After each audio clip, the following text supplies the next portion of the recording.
Limiting global warming to 1.5 degrees by the middle of the century is less likely than ever, but it is possible. DNV's Pathway to Net Zero sets out a technically and politically feasible roadmap to achieving net zero emissions by 2050. Its implementation is hugely challenging, but as world leaders head to Dubai for COP28, the pathway shows how a 1.5-degree future is attainable.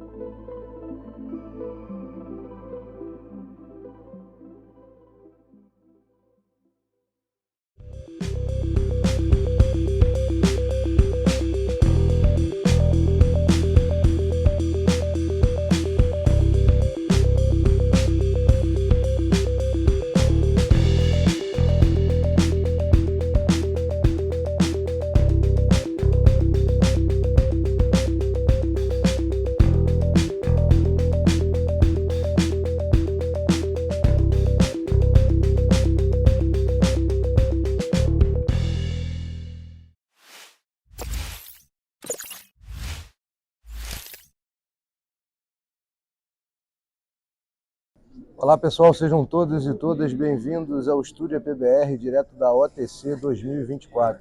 A gente vai bater um papo agora com a diretora técnica e presidente interina da Pré-Sal Petróleo, Thabita Loureiro. Thabita, obrigado pela gentileza de estar aqui com a gente. Com alegria, Felipe. Obrigada pelo convite. A alegria é nossa. Queria começar esse bate-papo falando um pouquinho sobre os leilões que vocês anunciaram hoje.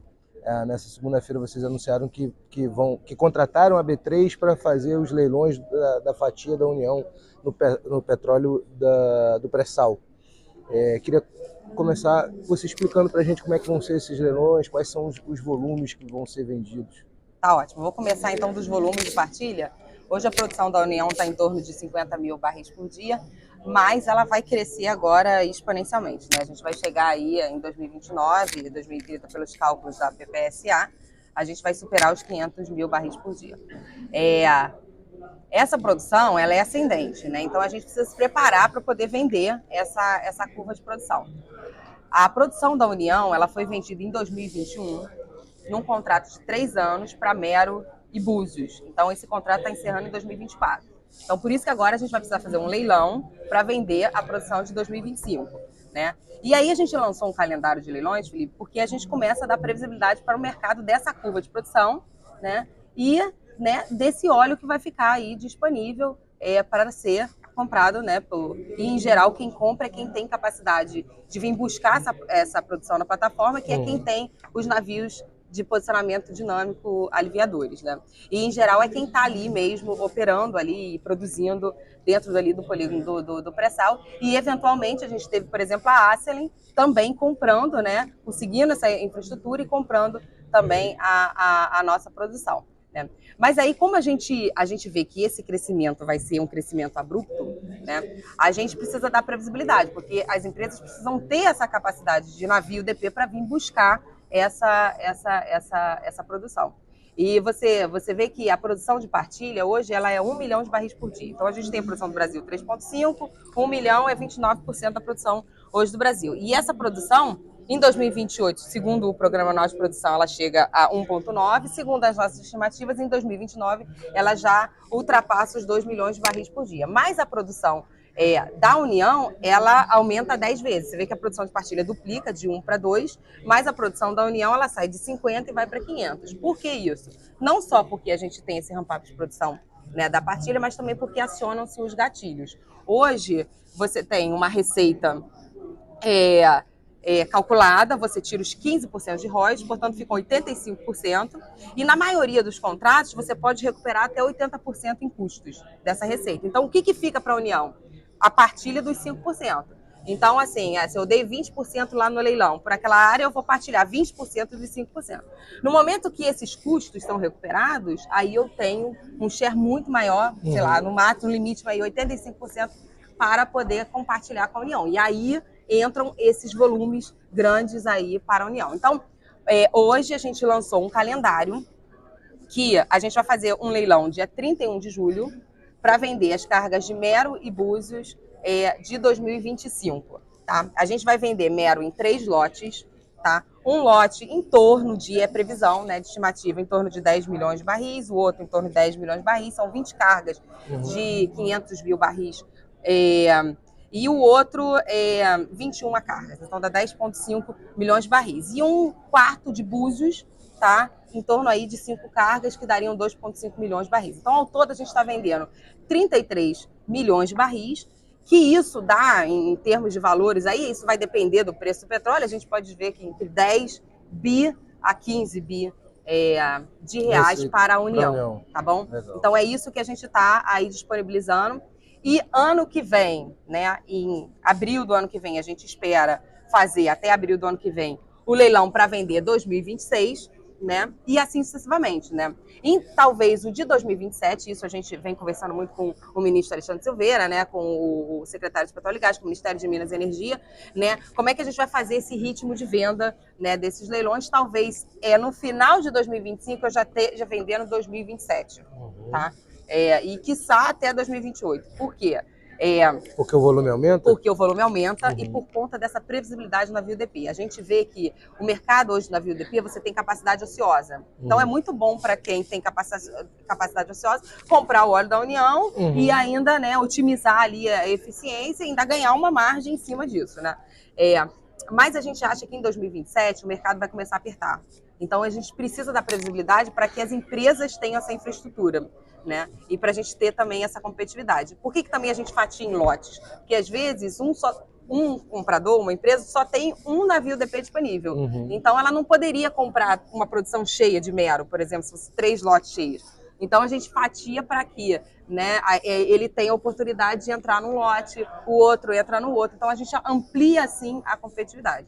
E por que a gente está fazendo anualmente? Porque se eu vendo uma curva que vai até 2028, por exemplo, em 2028, como é que vai estar lá o spread de Búzios no mercado? Ninguém sabe, entendeu? Então, um risco, ele vai precificar para a União um risco muito maior, né? Ele vai dar um Brent menos um desconto grande.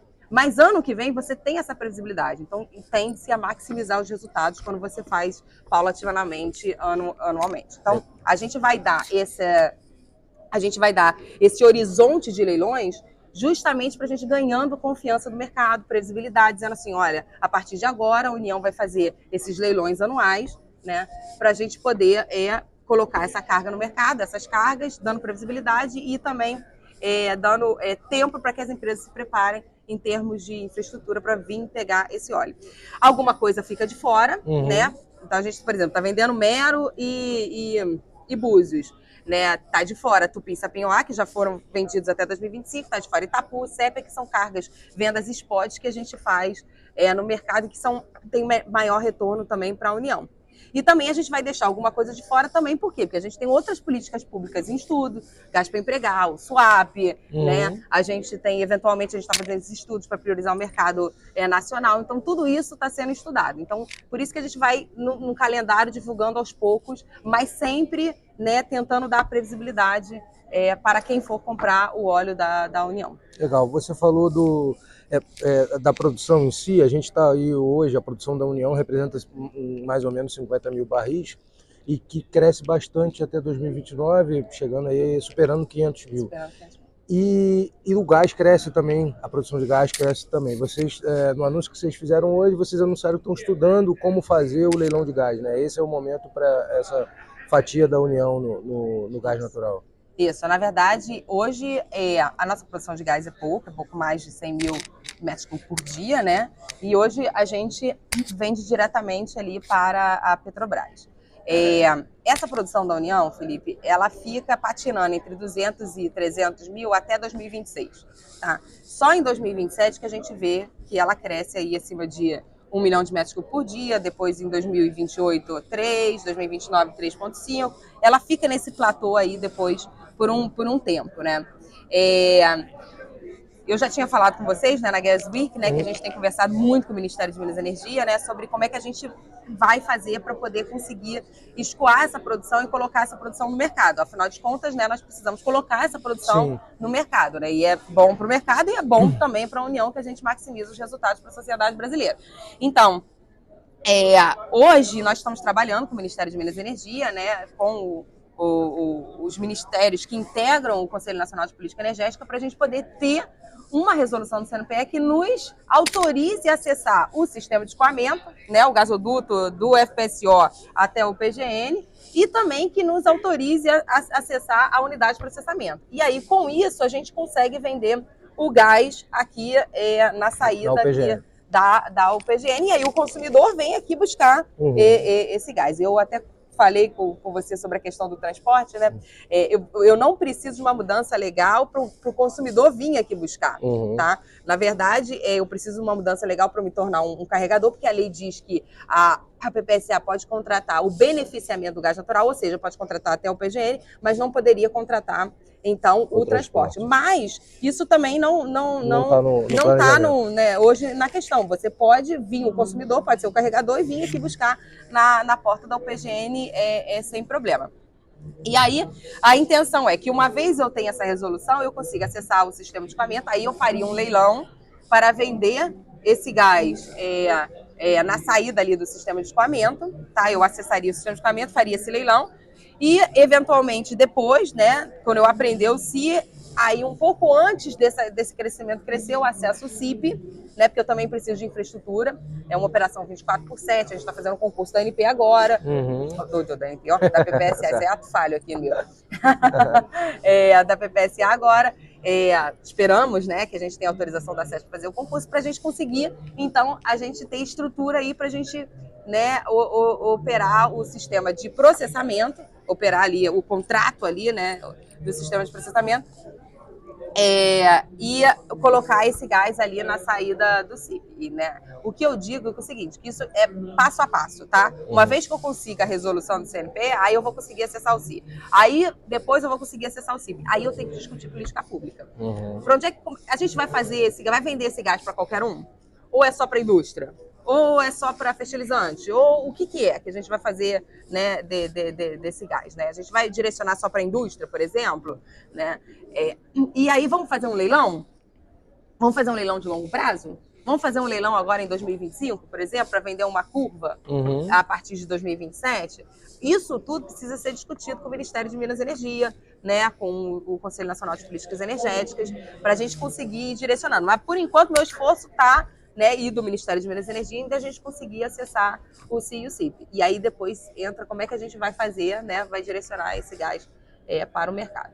E enquanto isso a gente espera toda a regulação da ANP, espera o gás para empregar ali, coisas que vêm para auxiliar também essa abertura do mercado de gás natural, transparência, acesso, isso tudo é muito importante também para a PPSA. Legal. Só para fazer um registro para quem está vendo a gente, a Thabita é funcionária de carreira da ANP, por isso o ato falho. Né?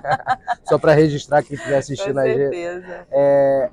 Bom, essa expectativa de vocês com a resolução do CNPE, você acha que é viável isso acontecer ainda esse ano, na reunião de final do ano? Olha, o Ministério de Minas e Energia, né, ele tem trabalhado bastante, o secretário de Petróleo e Gás e Biocombustível, Pietro Mendes, né, tem trabalhado bastante para a gente conseguir pautar e, quiçá, né, ter qualquer outra solução alternativa. Mas eu tenho visto o esforço do Ministério de Minas e Energia entendendo a importância, tá, a gente conseguir essa resolução do CNPE ainda esse ano. E é muito importante que a gente tenha, né, porque a gente precisa realmente, de fato, sair da perspectiva de um comprador e poder minimamente ter um preço competitivo, tá? Legal. Thabita, obrigado pela gentileza aí de abrir um espaço na agenda. Eu que agradeço, Felipe. Foi um prazer. 31 de julho, participem do nosso leilão. Isso aí. Gente, obrigado você que está assistindo e continue acompanhando a cobertura da Agência PBR direto da OTC 2024.